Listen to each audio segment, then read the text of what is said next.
Chapter 2. Suspicions. "Is this yours?" I ask, holding out the wallet. Samir nods in a shy sort of way and mutters, "Thank you." He puts the wallet in his pocket. I don't know what else to say. Samir only joined our class this term, and I don't really know him. I'm just wondering where he's from, and if I should ask, when the door below us slams shut and footsteps echo on the stairs. Samir throws me a nervous look, and I'm thinking, is it too late to hide? When Samir Mark II appears in the doorway. Same black hair, not quite so spiky.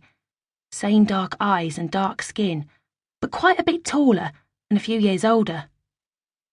"This is Nazim, my brother," says Samir.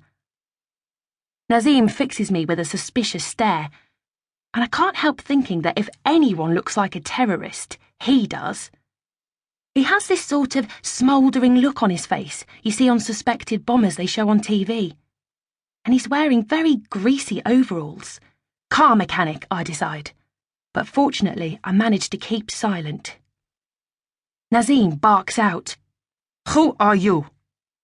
He has a strong accent, and I'm wondering if he's from Pakistan or maybe Afghanistan, when he snaps, "Where you live?"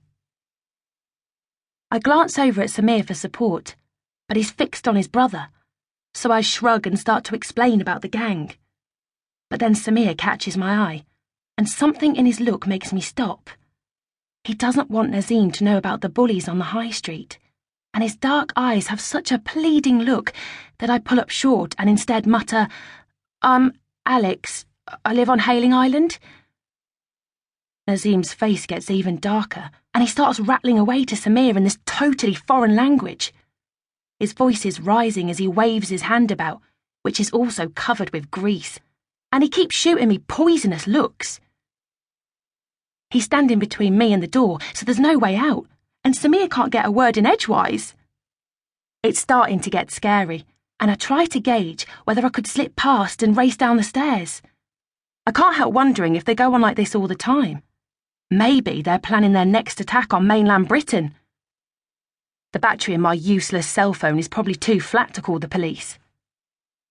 Nazim keeps going like a rocket, and in the end I'm getting so tense I start to fiddle about with some lemon peel lying around on the counter. There's nothing I can do until Nazim lets me go, assuming of course that he will, and I'm just wondering what I should do if he doesn't, when Samir says in English, "She's just leaving." It's then I realise the difference. Samir speaks really good English, with hardly any accent. In the end, Nazim just grunts, "Samir must clean kitchen." And he's gone, leaving us alone.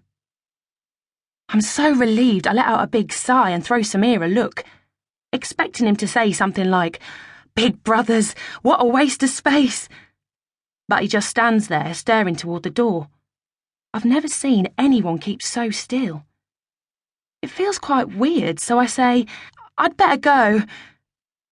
Samir nods, and I follow him back downstairs again. But as I go out the front door, he calls out, "See you in school?"